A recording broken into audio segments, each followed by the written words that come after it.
Welcome to this presentation from the Downey Seventh-day Adventist Church. We are located in the greater Los Angeles area at 9820 Lakewood Boulevard in Downey, California. We would love to have you worship with us any Saturday you are in our area.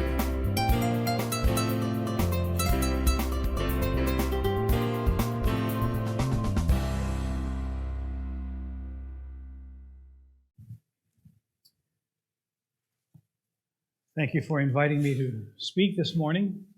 It's a real privilege spending time with Christians, people who believe in Jesus Christ. I hope that all of you had a good Thanksgiving holiday season. I had our two girls home with their husbands, and we had a great time.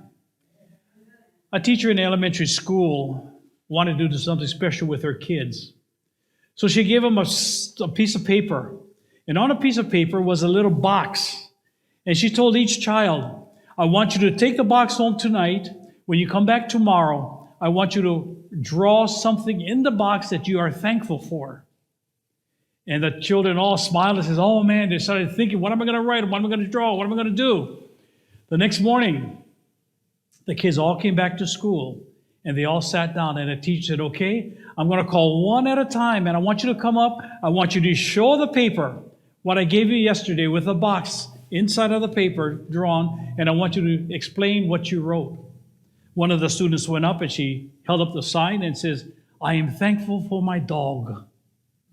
Put it down. Another one came up, I'm thankful for the turkey that we're going to be having. And it went on and on and on. And finally the last kid came up. And he came up and he held up the sheet of paper. And you know what it was? It was empty. And the teacher says, oh my. Maybe he didn't have enough time during the night to do his homework. And he says, well, what are you thankful for? And he just looked at the teacher and he held up the paper and he said, I'm thankful for the empty box. And the teacher said, what? The empty box? Yes. I'm thankful that the grave is empty.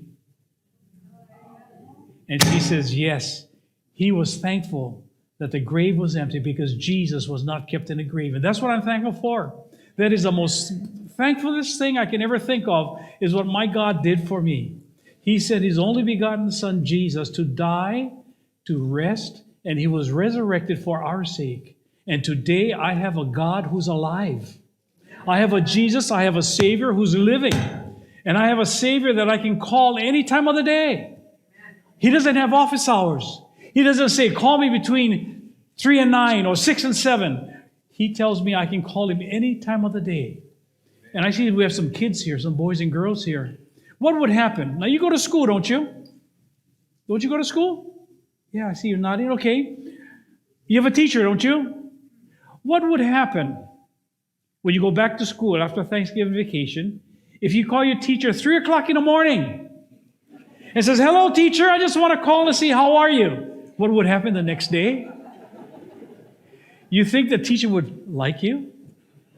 What would they tell you, mom and dad? Hey, what about your son? Oh, why don't you control your son? He called me 3 o'clock in the morning. Why? But you know, my God tells us, you can call me any time of the day. Morning, noon, or night. Please call me and I'll be there for you. And you know what my God tells me? My God tells me, I have 1,000 ways to provide for you of which you don't know of any. After this service, I don't care if you don't get anything out of this sermon. Just remember one thing, one single thing. And when I shake your hand at the door, I want you to say this: 1,000 ways. God has 1,000 ways for us. And all during the time I'm going to talk to you, I'm going to mention this many times. It's not because I'm senile and I'm old, but I want to drive this home. And I want to make sure that you understand. Desire of Ages, page 330, tells us that God has 1,000 ways to provide for our needs of which we don't know of any. Can you imagine that? Wow. I can barely count to 1,000. Can you count to 1,000? It'll take me a while. If you think you're smart, try to count from 1,000 backwards to 1. See if you can do that. But my God has 1,000 ways to provide for us of which we don't know of any. And I'm glad today that not only is my God alive, but my God listens to me and He hears me and He will help me and He'll support me. A man was walking through the desert And as he was walking, he was getting kind of late, and he walked and he fell into a hole. And as he fell into the hole, he went down and down and down and down, at least 30, 40, 50 feet down. And he looked up and he says, how am I going to get out of this hole? And he tried to climb, but he could not climb. It was all sandy. The more he climbed, the more it started to cave in on him. And all of a sudden, he started yelling. And he started to see somebody walking by, and he says, help, help, help me. Help me. And the same thing when I was preaching last time. But he just yelled, help me, help me. And a man looked down in a hole and said, what? And the man looked down in a hole and he says, hey, what's your problem?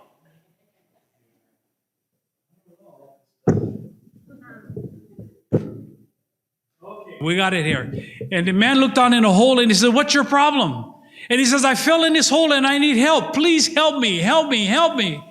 And the man looked down in a hole and he says, oh, my child, if you only read my writings, you would have never gotten into this mess. Sorry. And he left. He waited and he heard another step of foot, another footprints coming by, and he says, help me, help me. And he went by and a man looked down again, another man, and he says, hey, can you help me? And the man said, well, what's your problem? He says, well, I fell in this hole and I can't get out. Can you help me? And the man looked down and he says, oh, if you only read my writings, you would learn how to get out. Too bad. And he walked away. We have a God who not only can hear us, but then another man came by and he heard the yelling of this individual and he says, help me, help me, help me. And he looked over and he said, well, what's your problem? And he repeated himself. He said, I was walking and I fell in this hole and I can't get out. And this man looked down and you know what he did? He says, I'll help you. He jumped in a hole and he helped him out. And this is what Jesus does for us today. We have all these famous writers who tells us how to do it, when to do it, what to do. But we have a man today who wrote to us, not only telling us how or what to do, but he comes and he helps us, and that's Jesus. I don't care what your problem is, my people. My God is a wonderful God. My God is a wonderful God. And if you don't believe in Jesus, let me encourage you, please, please get to know Jesus. Develop a relationship. Don't worry about your problems. You see, if you say today, hey, I can't come to Christ because I have so many problems, Jesus will not accept me. Let me tell you, that's incorrect. My God says, come unto me, all ye that are laboring, heavy laden, and I will give you what? I will give you rest. Jesus says, hey, come to me and I will help you with your problems. When I taught at San Gabriel Academy, we had a man named Larry Ham. Maybe some of you folks remember him who went to San Gabriel Academy. Larry was a maintenance man or the custodian there. And he told me, he says, you know, when I came to Jesus, I had a smoking problem. And he says, I refused to be baptized because I smoked. And he says, I cannot be baptized until I finish my, you get this habit of smoking and finish it off. And he said, I just turned it over to Jesus. And he says, Lord, I cannot come to you because I smoke too much. And Lord, you got to show me that if you want me to come to you, you've got to take away this urge for me smoking. You can do all things. And he said the next morning at breakfast, he usually have his cigarette. He said, man, my wife was a good cook. And he says, Gracie can cook a meal. And she said, every morning I had a good breakfast. And Gracie brought me my breakfast and I ate. And then afterwards, I lit up my cigarette.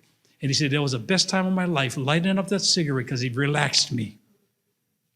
And he said, on this morning, when I smoked my cigarette, I got nauseated and I threw up. And he said, I never touched another cigarette after that. My God has 1,000 ways to provide for us. Who knows? Maybe you should have taken a 5-day smoking class. I don't know. But my God has a special way of doing things. Isn't that correct? My God has a special way. My God is such a wonderful God that he tells us that no matter what your problem is, I have a solution. I can solve your problems, and don't worry about it. You just come to me, and I will help you. When I was invited to go to Hawaii as a youth ministries director, as soon as I arrived, many of the people came up to me, many of the youth came up to me and says, Pastor, you got to do one thing. I said, what? You got to build a swimming pool. I said, excuse me? You got to build a swimming pool at the camp. We've got a nice camp, but we need a swimming pool for the kids. I said, why do we need a swimming pool? We got a swimming pool all the way around us, all the water around us. We don't, that's ridiculous. But they says, we need a swimming pool for our kids. And I finally found out why. And, I don't want to go into detail, but we needed a swimming pool. So I went to the treasurer. And I said, Mr. Chang, and he was an older gentleman. In fact, I grew up with his kids, and I thought, oh, man, I knew him real well. He knew me real well. And so I said, Mr. Chang, we need a swimming pool at camp. And he looked at me and he says, son, you're right, we do. And I says, can we build one? He says, you can build it, but you got to raise the money. And I says, you got to be kidding. And so how much is going to be? He said, we had estimates of building a pool there, and it will cost approximately $250,000. And he said, the conference is poor. We don't have the money. And he says, forget it. Other youth directors try to do it, and you can't do it. Just get it out of your mind and tell the people you try your best. And then you can't do it. He says, it's impossible. So I said, okay. So I left it alone. And there's one thing about camp is you run it during the summer. And every summer we run summer camp for the kids. And we never try to turn away kids from the camp because this is where they can find Jesus. I try to pick the best counselors and then the best staff. And when they come to camp, they know Jesus. We never turn away a kid from camp too, by the way. If you don't have money, that's okay. You don't have to worry about it. If you can't find transportation, we'll pick you up. Just let us know you want to come. On this particular Sunday, we're starting camp. And it was the last camp of the week, or last camp of the summer. And this man came up to me and he says, sir, I want to send my kid to camp. And I looked at him and I says, okay, no problem. We'd love to have him. And I thought maybe he would say, well, I don't belong to your church. Can I still send my kid? And he looked at me and he says, I don't belong to your church. I said, no problem. We'll take your kid. And he said, my kid has problems. I said, don't worry about it. We'll take care of your kid. I said, I picked the best counselors from our colleges, and we have a good bunch of staff. And he looked at me. He says, well, my kid is handicapped, and I want to make sure I send my kid to camp. And I says, yeah, we'll take him. We'll take him. I said, guarantee we'll take him. No problem. And he said, but you don't understand. I said, well, no problem. And he says, my kid is autistic. You know what autistic is? He said, he's severely autistic. And I said, no problem, we can handle that. And then he says, and another thing, he's totally blind. I looked at him, I said, excuse me? He's totally blind. He's autistic and he's blind and he's 8 years old. Can you take him? And I said, yep, we'll take him. I put my foot in my mouth and I said, I'll take him. And I started to think, wow, Lord, you got 1,000 ways to provide for this. You can do it, Lord. Show me how to do it. And so while he was registering his boy, he brought the boy over, 8 years old, cute little boy. And all he could do was just like this all day long. It's all he did was just bait with his fingers. And the father says, sir, you'll have to feed him. You'll have to bathe him. You'll have to take him to the bathroom. You've got to clean up when he makes a mess. Will you take him? I said, yeah, we'll take him. We'll take him. We'll take him. He needs it as much as anybody else. His name was Carl. And I says, Carl, how are you? He didn't answer me. All he did was this, continuously. And I said, well, wow, Lord, what am I going to do? You got 1,000 ways to provide. You've got to do it, Lord. I can't do it. And so the Lord gave me an idea. Pick your best counselor and make your counselor work one-to-one with him. And it's a challenge. Many of us will not even do it. So I thought, who am I going to choose as my staff to work with him one-to-one for 7 days? And I finally chose one of my staff. He was the best I had. His name was Bob Garcia. I called him in. I said, Bob, the Lord has given you a mission. I said, you worked for me before. You worked for me 3 years already, Bob, and the Lord has chosen you to do a special task. And he smiled at me and he said, oh, okay, no problem. I can do it. And I says, Bob, the Lord can do a miracle in you to help this individual. No problem, Pastor, no problem. And I said, I want you to come in. I want you to meet Carl. No problem. And I introduced him to Carl. And all he did was this. And he couldn't see. And Bob looked at me and he scratched his head. And I says, Bob, you're the best I've got. And let's show this kid what Jesus is during this summer. And Bob says, I'll do it. And I said, praise the Lord. And I hugged him. I says, Bob, we'll do it together. And he says, no problem, Pastor. I'll do it. I'll do it. Every single day, he fed the child. Every single day, he took the boy to his shower. Every day, he took him to the bathroom. And every day, he watched over him on a one-to-one basis. On Sunday, as we got the kids together, as we had our worship, as we had our meal, the father was still there because the father wanted to make sure that we took care of his son, his precious son. That was his only child that he had. He went home on Sunday, and I made sure, and I stayed up with Bob, and we put the kid to bed, and he got up, and everything was okay. Monday morning, 6 o'clock in the morning, I hear a car coming into camp. I should have locked the gate. But he came into camp, and he got out of the car, and guess who it was? It was the boy's father. He got out of the car. He didn't say one thing. He just stood by the door and he watched.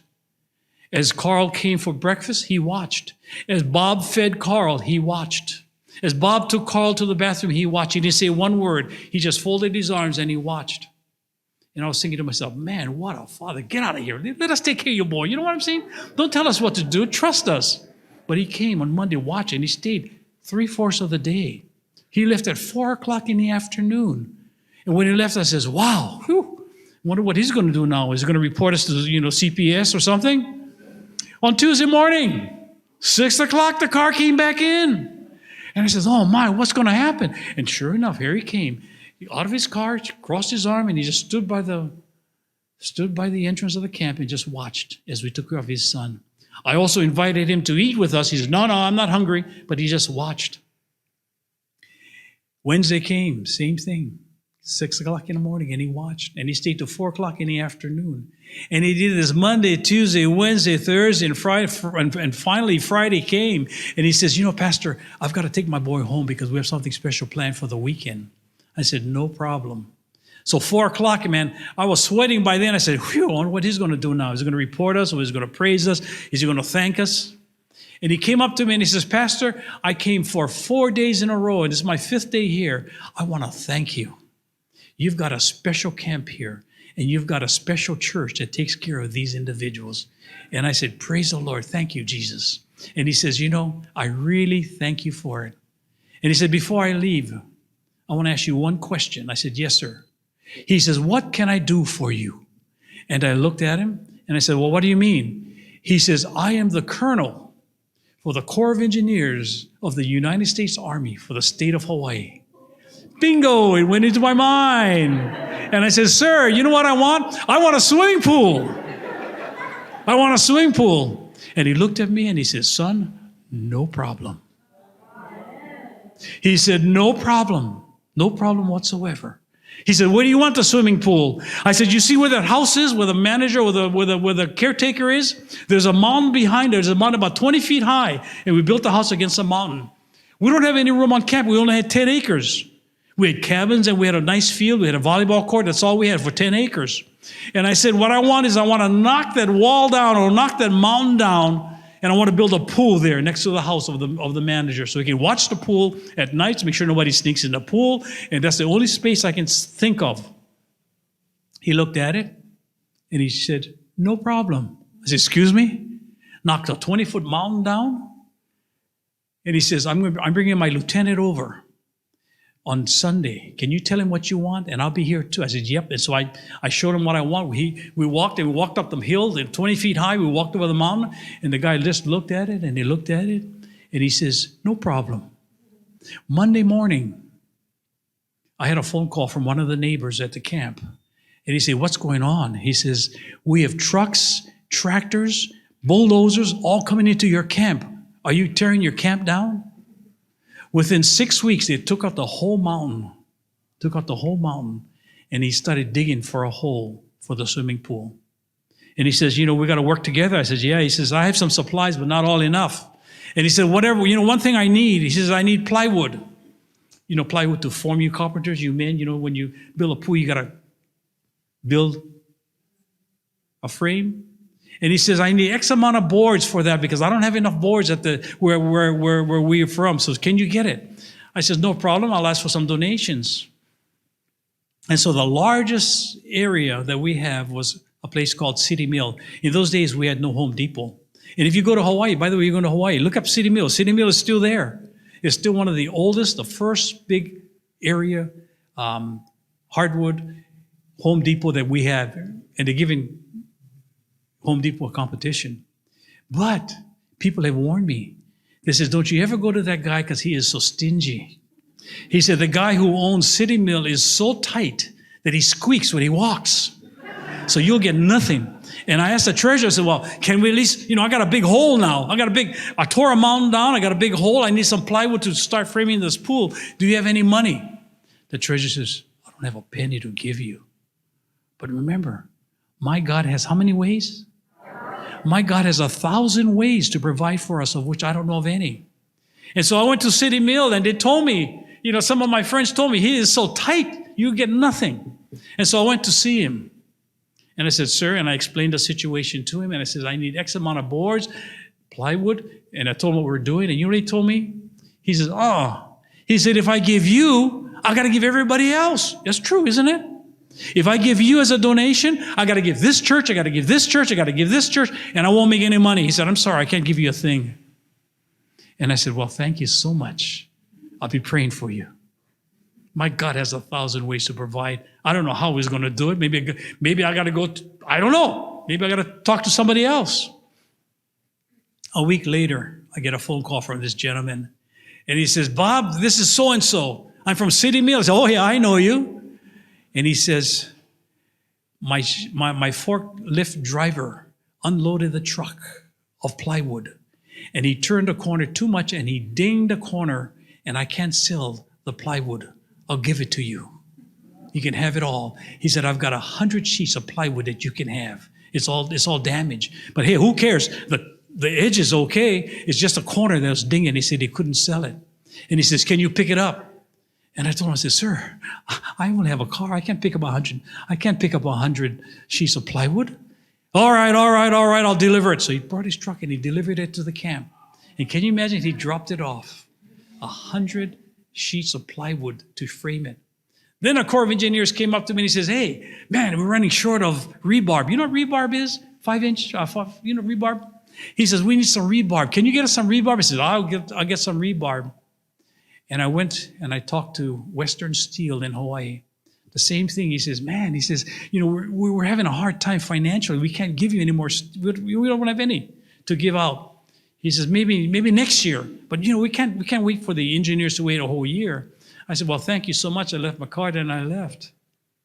The next day he calls me and he says, sir, I don't know what you did, but my guy cut X amount of rebarbs, 1/2 inch too short for the job that ordered it.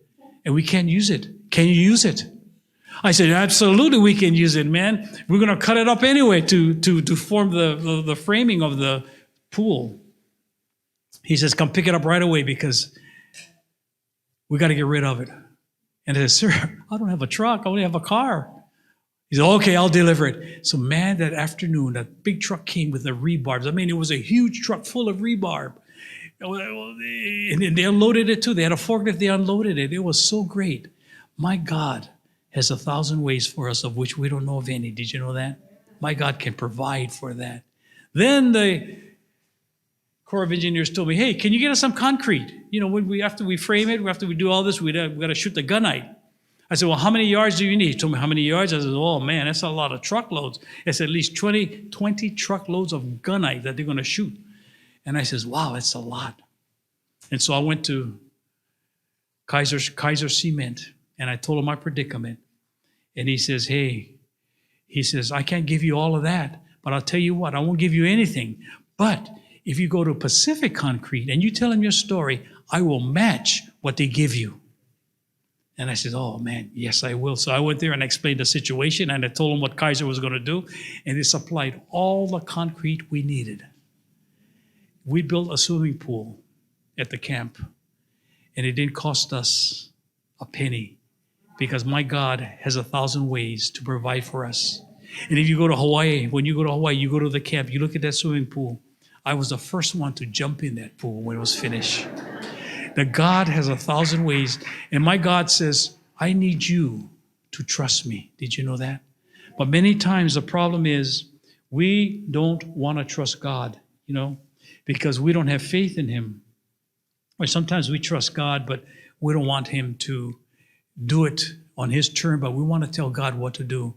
I got a little story I keep in my Bible, and it says, as children bring their broken toys with tears for us to mend, I brought my broken dreams to God because he was my friend. But instead of leaving him in peace to work alone, I hung around and tried to help him with ways that were my own. At last I snatched him back and cried, "How can you take so slow? My child," he said, "what could I do? You never let go." This is the problem that we have today. The problem is we don't turn it over to Jesus. We turn it over to Jesus and we let him want to do it his way, but we want to do our way, so we interfere with him. And you know what happens when we do that? We make God more in a bind that he cannot fulfill it. My God says, hey, I have a specific plan for your life. Everyone sitting here this morning, God has a special plan. God has a plan for you in this life, in this world, in this day today. God has a special plan that he wants to do for you. And many times we say to ourselves, man, I can't do it because I don't know how or I don't know why. But my God has what? 1,000 ways to provide for us, of which we don't know of any. As I was growing up, my dad abused me. He taught me something very, very nasty that I never could overcome. In fact, I still do it today. Since I was a kid, I can't remember when it started, but my dad taught me something. You know what he taught me? He taught me the love of ice cream. Ever since I was a kid, I ate ice cream, and I love ice cream even today. I don't care how cold, how hot, I don't care what time, I don't care what time of night. If it's day or night, I like ice cream. I eat ice cream. And one of the most favorite things my dad used to do with me, just him and I, we used to go and get a Dairy Queen. Remember those things? I love Dairy Queen. Every time I go through a Dairy Queen or I see a Dairy Queen on the freeway, on the street, I've got to stop. That's my habit. I got to break that habit. I can't break it. And I've got to stop and I've got to get a Dairy Queen. And man, that cone is so good. It is so soft. It's so milky. It's so cold. And many times I get it dipped. You know what I'm saying? Dipped in chocolate. And man, when you eat it, it goes all over your face, all over your mouth, all over your shirt. You know what I'm talking about? It's great. Well, I remember one day my dad said, son, after supper, you and I will be going for a Dairy Queen. And we lived in Hawaii, down a lane, and the main highway was above us, and across the street was a Dairy Queen. And you know the Dairy Queen, I don't even remember this, but Dairy Queen was a white building with a cone on top, and it has a little blue cone. You ever seen that? And then the blue cone blinks me, eat me, eat me, eat me, eat me. And so whenever I see that, I got to stop and I got to do it. So you can't blame me for stopping now, but it doesn't blink, but I still see it. And I still remember in the back of my head, eat me, eat me, eat me. So psychologically, it's embedded in me. So my dad says, son, after supper tonight, we're going.